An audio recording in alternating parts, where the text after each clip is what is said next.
በወላይታ ዞን በተለያዩ አካባቢዎች የአርሶ አደሩን ምርታማነት እንዲጨምር የአፈር ለምነትን ለማስጠበቅ ዘርፈ ብዙ ስራዎችን እየሰራ እንደሚገኝ የጠረጴዛ ልማት ማህበር አስታወቀ። የግብርና ምርታቸው እንዲሻሻል የመሬት ለምነቱ እንዲጨምር ዘመናዊ የአፈር ማዳበሪያ ይልቅ በእቀባ እርሻ እንዲሁም በትል ማብዛት ምርታቸው እንዲጨምር እንደረዳቸው የሚናገሩት ደግሞ አርሶ አደሮች ናቸው። ትሁን ዘለቀ ዝርዝር አላት። አርሶ አደር ሻንካ ሳዳሞ ይባላሉ። የሚተዳደሩትን የግብርና ስራ ለማሻሻል ብዙ ጊዜ እንደደከሙ ይናገራሉ። ነገር ግን አሁን ልማት ማህበሩ ባሰለጠናቸው የእቅባ እርሻ ዘዴ ተጠቃሚ በመሆናቸው ምርታቸው እንደጨመረ ይናገራሉ። ይሄ እቅባ እርሻ በጣም ተስፋ ሰጪና ሰዎች ከእራብ ቶሎ እንዲጠግቡ ራስ በራስ እንዲችሉ የሚያደርግ እኔ ለምሳሌ ህይወት ሰጪ ለማለት ይችላል። ለዛው ነው እቅባ እርሻ በጣም ጠቃሚ ነገር መሆኑን ተረድቼ ነው ለሌሎችም እያስረዳው ነኝ። ሽፋን ብቻ ነው መስጠው። ከተሸፈነ በኋላ መሬት ላይ አዲስ መሬት ይጨመራል። ከየት ለማለት ጥያቄ ሊመጣም ይችላል። በመሬት ላይ ያለው አሁን ጥቃቅን ትሎች አሉ። የተሸፈነውን ነገሮችን ይበላሉ። ከተበላ በኋላ እንዳለ አፈር ይሆናል። ልክ እንደ አርሶ አደር ሻንካ ሁሉ በወላይታ ዞን በተለያዩ አካባቢዎች የግብርና ምርታቸው እንዲሻሻል የመሬት ለምነቱም እንዲጨምር ከዘመናዊ የአፈር ማዳበሪያ ይልቅ በእቅባ እርሻ እንዲሁም በትል ማባዛት ምርታቸው እንደጨመረ ምስክሮች ነን ይላሉ። 2014 ዓመተ ምህረት ላይ ስልጠና ወስደናል። ስልጠናው ሲያስተምሩ በግድ ከጠረጴዛ ልማት ማህበርና የመጀመሪያው ነባር እርሻ አሰራሩ ሰማይና ምድር መሆኑን በሲማር ገና እያስተማሩ ነው ተረድቼ ያለው። ያው የተማርኩትን ኃይል ስለሆንኩኝ እንደሚጠቅም ያኔ በስልጠናው ጊዜም ተረድቼ ያለውና እዚህ መጥቼ ተግባር ላይ እንዴት ላውል በማለት ወደዚህ ተልኮ መሬት ላይ ለማውረድ በጣም ጥረት አድርጌያለሁ። ምንም ጎርፍ መሸርሸር አይችልም፣ መውሰድ አይችልም። ደግሞ በበጋ ጊዜ ንፋሱም ብነፍስም እንኳን አቧራ ሊነሳ አይችልም። ምክንያቱም ተሸፍኗል። አቧራ አይነሳም፣ አይታረስም። አሁን ለምሳሌ ይሄ መሬቱ ሰዎች ይሄ ለምሳሌ ሰውየው ያርሳል። ብዙ ልፋት ስለፋው አይቻለሁ። እኔ ጋር ደግሞ ልፋት የለኝም። ሌሎች ሊለፉ ይችላሉ። እኔ ቅጠላ ቅጠሎችን በጥራጊ እንትኖችን ወስደን እዚህ ጋር ባለቤቷም ታመጣለች፣ ልጆቹም ያመጣሉ። በስባሽ ቅጠላ ቅጠሎችን ይጨመራሉ። እኔም ራሴ አፈርን በተለያዩ የበስባሽ ነገሮች በመሸፈን እንዲሁም ለአፈር ለምነት የሚሆኑ የአፈር ትሎችን በማምረት ምርታማነት መጨመር እንደሚቻል የልማት ማህበሩ የዘርፉ ባለሙያዎች ገልጸዋል። እቅባ እርሻ ማለት በተለምዶ ሰው ከዚህ በፊት ከሚዘራው እና ሰብልን ከሚያመርተው አሰራር ለየት የሚያደርገው በእቅባ እርሻ ሰው ደጋግሞ አፈርን አርሶ ሳይሆን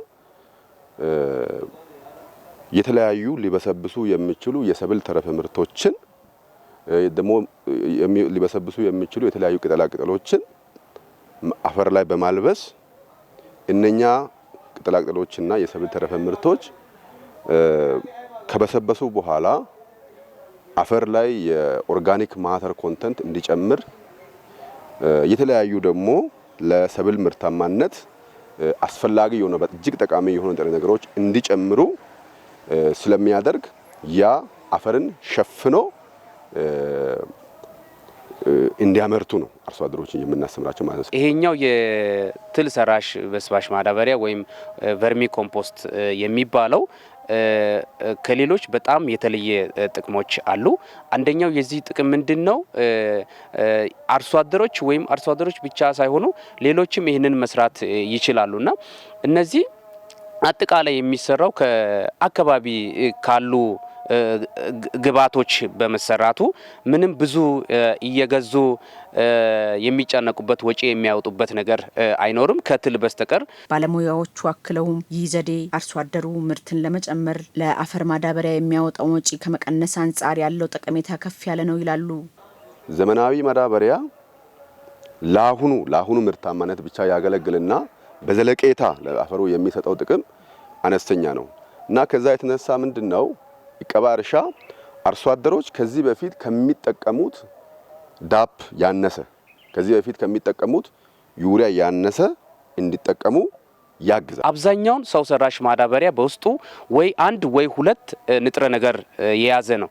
ይሄኛው ግን በውስጡ 18 የተለያዩ ለእጽዋት እድገት እንደገና ጥንካሬ በሽታን እንዲከላከል የሚያስችሉ 18 ንጥረ ነገሮች በመኖሩ አርሶ አደሮች ወይም ተጠቃሚዎች ይህንን ቢጠቀሙ የአፈር ለምነትን ማሻሻል ይችላሉ፣ ምርትና ምርታማነትን ማሳደግ ይችላሉ። የጠረጴዛ ልማት ማህበር ዋና ስራ አስኪያጅ አቶ በረከት ጣሰው በበኩላቸው ልማት ማህበሩ ላለፉት 23 ዓመታት የግብርናውን ዘርፍ ለማሻሻል ዘርፈ ብዙ ስራዎችን እየሰራ ይገኛል ብለዋል። የመሬትን ለምነት ከማሻሻል አኳያ ምርታማነትን ከመጨመር አኳያ እነዚህን ስራዎች መሰረታዊ አድርገን እንሰራለንና ያለን ሪሶርስ ቤዝ መሬት ነው።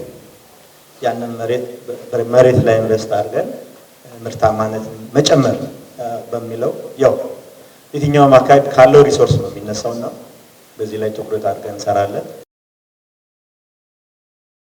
አንዳንዴ በተለምዶ መጋኛ መታው መጋኛ ፊቱን አጣመመው ሲባል ሰምተን ሊሆን ይችላል። የድንገተኛ የፊት መጣመም ችግር ሲያዩ ሰዎች ወዲያውኑ የጤና ተቋም መታየት እንደሚጠበቅባቸው የዘርፉ ባለሙያዎች ይመክራሉ። ለመሆኑ ለድንገተኛ የፊት መጣመም ምክንያቶቹ ምንድን ናቸው? የሚያስከትሉትስ ጉዳት ምንድን ነው? መቅደሱ ሹሌ የዘርፉን ስፔሻሊስት ሐኪም አነጋግራ ትንታኔውን አዘጋጅታለች። በእድገት እስራኤል ይቀርባል። የሰዎች ድንገተኛ የፊት መጣመም በሽታ በብዙዎች ላይ የሚከሰት ድንገተኛ በሽታ ቢሆንም ሰዎች በሽታ ያጋጠማቸውን እርግማንና የውርስ ኃጢአት ውጤት ወይም መጋኛ መታው በማለት ሲያሙ ይስተዋላል። ይሁን እንጂ የበሽታው መከሰት ምክንያት ይህ እንዳይደለ የጤና ዘርፍ ጥናት ያሳያል። ስለ በሽታው ምንነት የጠየቅናቸው የጥርስ፣ የአፍ ውስጥ፣ የመንጋጋና የፊት ቀዶ ጥገና ሕክምና ስፔሻሊስት ዶክተር ሊደቱ አፈወርቅ በሕክምናው ቋንቋ የበሽታው ምንነት ያስረዳሉ። ቤልስ ፐልሲ ማለት ከነርቮቻችን ጋር የሚገናኝ ነገር ነው። ሰውነታችን ውስጥ በተለይ ከጭንቅላታችን አካባቢ ወደ ፊታችን እና ሌሎች ሰውነታችን ክፍሎች የሚወጡ ወደ 12 የሚሆኑ ዋና የሚባሉ ነርቮች አሉ። ከነዚህ ውስጥ 7ኛው ነርቭ የሚባል ነው፣ ፋሻል ነርቭ እንለዋለን። ስለዚህ ይሄን ነርቭ የፊታችንን እንቅስቃሴ የሚቆጣጠርልን ነርቭ ነው። ከሌሎች ነርቮች አንዱ ነው ማለት ነው። ስለዚህ ይሄን ነርቭ ከአንጎላችን ውስጥ በአንዱ በኩል በጆሮ ግንዳችን አካባቢ ነው የሚወጣው። እዚች አካባቢ ይወጣና ነው ፊታችን ላይ 5 የተለያዩ ብራንቾች ይኖሩትና ይበተናል። ስለዚህ ከ5ቱ አንዱ ወይ ወደ አይናችን ወይ ወደ ጉንጫችን አካባቢ ወይ ወደ ጥርሳችን ወይ ወደ አንገታችን ፊታችን ከሚሄዱ ከ5ቱ አንዱ ጋር ቢጎዳ ወይ ሳይወጣ ወደ ከአንጎላችን ውስጥ ሳይወጣ ሊወጣ አካባቢ ባለበት አካባቢ ቢጎዳ ወይ አንጎላችን ውስጥ የሆነ ቦታ ላይ ቢጎዳ ቤልስ ፓልሲ የሚባል መለስተኛ የፊት መጣመም ሊገጥመን ይችላል ማለት ነው። ዶክተር ልደቱ ለዚህ በሽታ ድንገተኛ የሆነ በአንድ በኩል የፊት ነርቭ መድከም ማለትም መስነፍ፣ የጉንጭ በአየር ለመሙላት መቸገር፣ የአንድ አይን አለመክደን፣ የምራቅ መዝረክረክና ሌሎች የህመም ስሜቶች ለበሽታው ዋነኛ ምልክቶች ናቸው ይላሉ። አንደኛው መጨፈን ያቅተዋል። አንደኛው አይን ያያል፣ አንደኛውን መጨፈን ያቅተዋል። ምክንያቱም ነርቭ ያንን እንዲጨፍን የሚያዝ ነርቭ ስለተጎዳበት ነው። ሌላኛው ደግሞ አንዳንዴ ማድረግ አይችልም። ስለዚህ በአንድ በኩል ያለውን ይሳባል፣ ወደዛኛው ወደ ኖርማሉ ቦታ ስለሚሳብ እንትናቸውን ምራቃቸውን መቆጣጠር ያቅታቸዋል። ስለዚህ ምራቅ እንደፈለጉ ይፈሳል ማለት ነው። ስለዚህ አይኑን መጨፈን አይችልም፣ ምራቁንም መቆጣጠር አይችልም። ከአይኑ እንባ በጣም ይፈሳል። እዚህ አካባቢ በቃ ወደዚህ የመሳብ ማድረግ ይደክማል ማለት ነው። ስለዚህ ያ ስሜት ስላለ ያንን እንደ ምልክቶቹ ሕክምናውን እንሰጣለን ማለት ነው። በጤናው ዘርፍ ለድንገተኛ የፊት መጣመም በሽታ ብቸኛ ምክንያት ነው የተባለ ነገር ባይኖርም በቫይረስ ኢንፌክሽን አማካኝነት ያልታሰበ አደጋ በጆሮ ግንድ አካባቢ ሲያጋጥምና የስኳር ህመም፣ የደም ግፊት እንዲሁም ከመጠን በላይ ውፍረት ሊያስከትለው እንደሚችል ነው የዘርፉ ስፔሻሊስት ዶክተር ልደቱ ያብራሩት። ሪስክ ፋክተርስ የምንላቸው አሉ። ይሄኛው ሊሆን ይችላል ብለን የምናስባቸው ነገሮች አሉ። አንዱ እዛ አካባቢ ትራውማ ወይም የሆነ ጉዳት ቢደርስበት ቀጥሎ ያ የሰውነታችን ክፍል ሊጣመም ይችላል ማለት ነው። ሌላኛው ደግሞ እነዚህ ቫይረሶች ናቸው። ቫይረስ አሁን ኢንፍሉዌንዛ ሊሆን ይችላል፣ ሄርፐስ ዞስተር፣ ሄርፐስ ሲምፕሌክስ የሚባሉ ብቻ ጥቃቅን ህዋሳት ቫይረሶች ያንን ነርቭ ሄዶ ሲያጠቁት እዛ አካባቢ ኢንፌክሽን ነገር ሲፈጠር ቀጥሎ ያለው የነርቭ ክፍል ሊደከም ይችላል ማለት ነው። ሌላኛው ደግሞ እጢ ነገር ወይ ነርቭ ላይ ወይ እዚህ የሰውነታችን ሳሊቨሪ ግላንድስ የሚባሉ አሉ። የምራቅ የሚያመነጩ እዚህ ፓሮቲድ ግላንድ የሚባል አለ። ይሄ አካባቢ እዚህ ላይ ያለው እጢ ሲያብጥ ወይ ከውስጥ በኩል ሊሆን ይችላል፣ ከውጭ በኩል ማለት ፊት ላይ ማለት ነው። ከውስጥ በኩል ስል ወደፊት ከመውጣቱ በፊት አንጎላችን አካባቢ ማለት ጆሮ ግንዳችን አካባቢ ወይ ከውስጥ በኩል ያለው ማለት። ስለዚህ እዛ አካባቢ የሆነ እጢ ነገር ካለ በደንብ ይገፋዋል። በደንብ ወጥሮ ሲይዘው ወይም ነርቭን ራሱን ኢንቮልቭ ያደረገ እጢ እዛ አካባቢ ሲፈጠር ቀጥሎ መልእክት አይተላለፍም ማለት ነው። ስለዚህ ፊቴን ሰብስብልኝ የሚል ወይ ወደ ላይ ጨፍንልኝ አይኔን የሚል መልእክት ከአእምሮ ውስጥ ነው የሚቀበለው ነርቭ።